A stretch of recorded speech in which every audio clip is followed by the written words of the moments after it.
Yung tuturo ko ngayon ay conic section from general to standard formula. So, para malaman nyo kung yung naka-general formula ba ellipse, parabola, hyperbola, or circle. So, ito ang ating first example. X squared plus 6y plus y squared minus 8x minus 11. So, ang next step natin dito is ililipat natin yung negative 11 sa kabila para ma-sure lang natin. Tapos, yung lahat ng x, ililipat natin siya sa may gawing kaliwa, tapos yung y sa medyo gawing kanan. Ito yon. Tapos, saka natin ifa-factor, para natin ifa-factor itong x squared minus 8x. So, ganito. Saan ko nakuha yung 4 squared? So, dinivide ko lang sa 2 yung x na walang square. So, ito walang square to, yung 8x. So, dinivide ko sa 2, 4, saka ko nilagay ng square. So, kaya naging 4 square. Dito naman sa may y, ganun din. So, 6y divided by 2 is 3. Kaya naging 3 squared. Since naglagay tayo ng 4 squared sa kanan, 3 squared sa kaliwa, dapat maglalagay din tayo sa kanan. So, 4 times 4 is 16 and 3 times 3 is 9. So, magiging 11 plus 16 plus 9. So, paano natin i-factor? Tinanggal na natin tong square sa loob, saka itong square sa loob. Tinanggal na rin natin tong 8x. Tapos kinuha natin yung sign nung 8x saka yung 4. Kaya naging x minus 4 squared. Napunta na sa labas yung squared. Ganon din dito sa may letter y. Tinanggal na natin tong 6y. Kinuha natin yung sign saka yung 3. Kaya naging plus 3 tapos squared. So, 11 plus 16 plus 9 is equals to 36. So, ito yung sagot natin. X minus 4 squared plus y plus 3 squared equals 36. Ano siya? Yan ay isang circle. So, another example. X squared plus 12y minus 6x minus 15 equals 0. So, paano gagawin natin dyan ngayon? Since nakita natin na isa lang yung naka-squared, alam na natin kaagad na this is a parabola. So, ano yung formula ng parabola? X minus h equals to 4p times y minus k. So, ginaya lang natin yon. Kinuha natin itong lahat ng x. Yung una nyong gagawin, naayusin nyo muna. So, lahat ng x, nilagay ko dito sa may gawing kaliwa. Tapos, lahat ng may y, nilagay ko dito. Pati yung plus 15.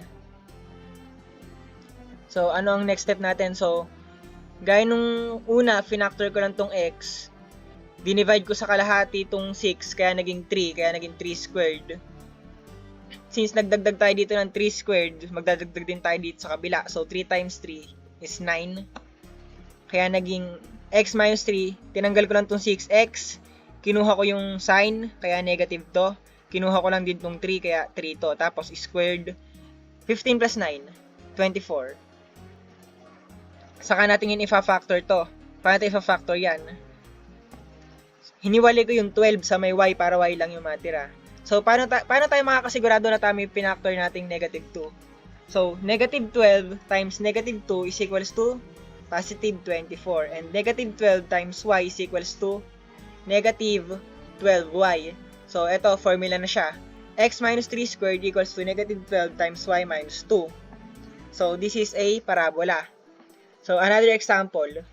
9y squared minus 4x squared minus 18y plus 24x minus 63. So, napansin nyo, negative yung 4x. So, una, ayusin muna natin. Kinuha natin lahat ng y. Bakit yung y yung nilagay ko sa kaliwa? Kasi negative yung x squared. Negative yung value niya. So, hiniwalay ko lang dito ng 63. So, ganun din sa kanina, finactor out ko. Etong 9y squared minus 18y, bakit siya naging 9 times y squared minus 2y? Tingnan nyo So, 9 times y squared is equals to 9y squared. And 9 times negative 2y is equals to negative 18y. Ito naman kabila, 4x squared. 4 times x squared is equals to 4x squared. And negative 4 times negative 6x is equals to positive 24x. So, tama yung pagpa-factor natin. Hiniwalay ko lang yung 9 para maging purong letter y lang siya. Tapos, ito naman, letter x lang din. So, paano natin gagawin? Diba yung formula niya is may equals 1 sa may kabila. So, i-divide natin ngayon sa ay, mali, ifa-factor muna natin. So, y squared minus 2y. Paano natin finactor kanina? Hinahati natin sa gitna yung isang value. So, 2 divided by 2 is 1. So, negative 2y plus 1 squared. Tapos, ito namang negative 6x divided by 2 is 3. So, plus 3 squared. Since nag-add tayo dito ng 1 squared saka ng 3 squared, so mag-a-add din tayo dito sa kabila. Nagiging 63 plus 9 minus 36. Bakit ganun? Bakit naging plus 9 yung 1 squared?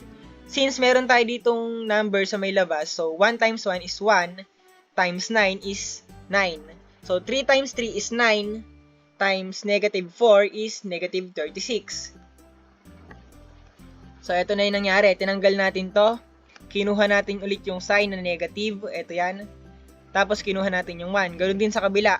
Tinanggal natin yung 6x. Kinuha natin yung sign. Tapos saka yung 3. Kaya naging 9 times y minus 1 minus 4 times x minus 3 equals to 36. Since yung sinasabi ko kanina equal to 1 siya, i-divide natin ngayon to sa 36. So, ang gagawin natin, di-divide natin lahat sa 36. So, magiging 9 times y minus 1 squared over 36 minus 4 times x minus 3 squared over 36 equals to 1. Bakit 1? 36 divided by 36 is equals to 1. So, dapat matanggal natin tong 4 saka yung 9. Ang gagawin natin, di-divide natin sila dito sa 36 sa baba. So, 36 divided by 9 is 4, kaya naging 4 yung andito. 36 divided by 4 is 9, kaya 9 yung nasa baba. So, ayun yung sagot. This is a hyperbola.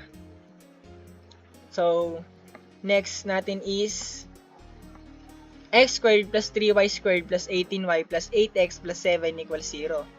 So, ano kaya to? So, again, inayos lang natin siya. Kinuha natin yung x, nilagay natin sa kaliwa. Tapos yung y, nilagay natin sa kanan. Tapos yung walang x or y, nilagay natin sa may gawing kanan ng equation. Kaya naging negative 7. So, ulit, magpa-factor lang tayo. Tatanggalin natin yung kasama nung letter y. So, kaya naging 3. Para makuha natin to, para makuha natin 6y, tandaan nyo, dinidivide ko lang sa 3 to, yung susunod na value. So, 18 divided by 3 is 6. Para pagka tinimes natin to, 3 times y squared is 3y squared. 3 times 6y is 18y. Saka natin ngayon fa-factor. So, paulit-ulit lang yung kanina, dinivide natin. So, 8 divided by 2 is 4, kaya naging plus 4 squared. 6 divided by 2 is 3, kaya naging 3 squared. Tapos, mag-a-add din tayo dito sa kabila. Every time na mag-a-add kayo sa kaliwa, mag-a-add din kayo sa kanan para manatiling equal. So, x plus 4 squared, again, kinuha lang natin yung sign saka itong 4. Squared plus 3 times y plus 3 squared, again, kinuha lang natin yung sign saka yung 3. So, 16 plus 27 minus 7 is equals to 36. Anong next step natin? Hindi na kasya eh. So, x plus 4 squared, di ba gagawin natin siyang equal to 1? So, ang ginawa ko, dinivide ko sa 36 lahat. So, 36 divided by 36 is equals to 1. And eto naman, 36 siya, wala naman siya ditong number. So, 36 na lang siya. Eto naman, meron siyang 3, kaya 36 divided by 3 is equals to 12, kaya 12 yung nakalagay dito. So, this is an example of ellipse. So, ganoon lang kadali. Thanks for watching.